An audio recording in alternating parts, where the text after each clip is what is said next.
interesting thing is the movie actually starts with a much younger Indiana Jones. Indiana Jones is the Last Crusade, that's what the movie's called. It's the third in a series of 4. It starts with young Indiana Jones. He's in this Boy Scout group, and he gets separated from the group, and he finds these robber type people that find this cross called the Cross of Coronado. It's basically this big old metal gold cross, and he basically takes it from these guys, and then he has to get away. But they start chasing after him. There's a whole scene where they're on this train. The bad guys are trying to get it back, and then later on it becomes about the quest for the Holy Grail, which can grant eternal life. The thing is, you have to find the right Grail.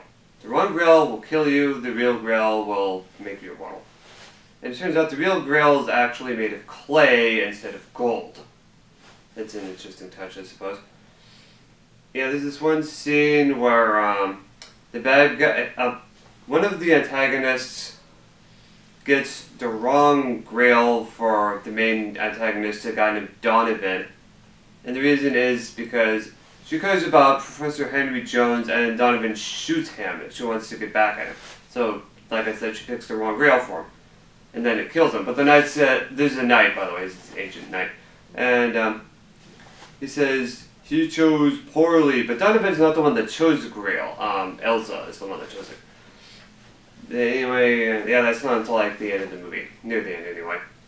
And Elsa gets greedy, and the knight basically tells Indy and Elsa not to take the Grail past the Holy Seal, which is this big giant thing on the floor. And basically, she takes it and she passes across the Grail, the seal. And then the entire temple starts to fall apart because, you know, the place was set up to do that if somebody tries to steal the Grail. And then she becomes even more greedy when she tries to grab it, and then she falls and she dies. So, you know, that's what happens when people get greedy. Well, this is what happens when she gets greedy, you know. Yeah, it's an interesting movie. It has a lot of funny scenes in it, despite the fact it's not technically an action comedy. Yeah, there are a few scenes where Indiana Jones, Harrison Ford, and his dad, played by Sean Connery, who also plays James Bond.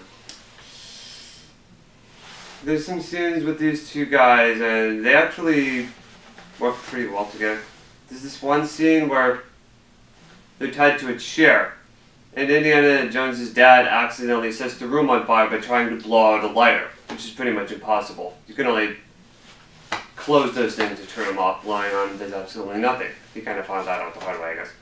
So anyway, he blows on the lighter trying to put it out, and it sets the entire room on fire.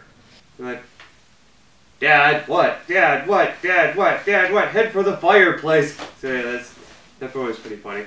There's another scene where we're in this plane being chased by the Nazis. That's the main. Those are one of the antagonists, the Nazis. Because that's just what they decided to go.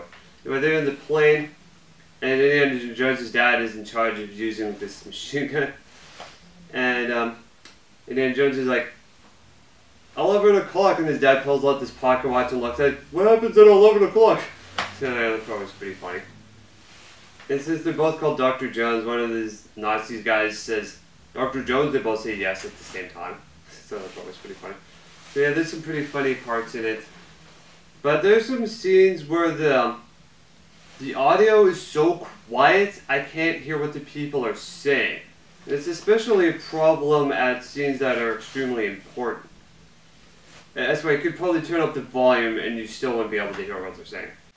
So yeah, the basic plot seems like a stereotypical good versus evil kind of thing. The evil being the Nazis, the good being Indiana Jones. But despite that cliche, it's actually a pretty good movie. Although, like Supernatural and Arrow, it's not perfect. It has its problems. Pointless makeout scene between Indiana Jones and Elsa comes right the heck out of nowhere, makes no sense whatsoever, does nothing for the plot. I didn't like that, and the quiet audio parts were stupid, because I couldn't hear anything at all. Anyway, well, yeah, it's a pretty good movie. I think since it's one of my favorite movies, I'd probably have to give it like let's do a 10. I wouldn't give it a perfect 10 because there are some major flaws that kind of hold it back from being a 10.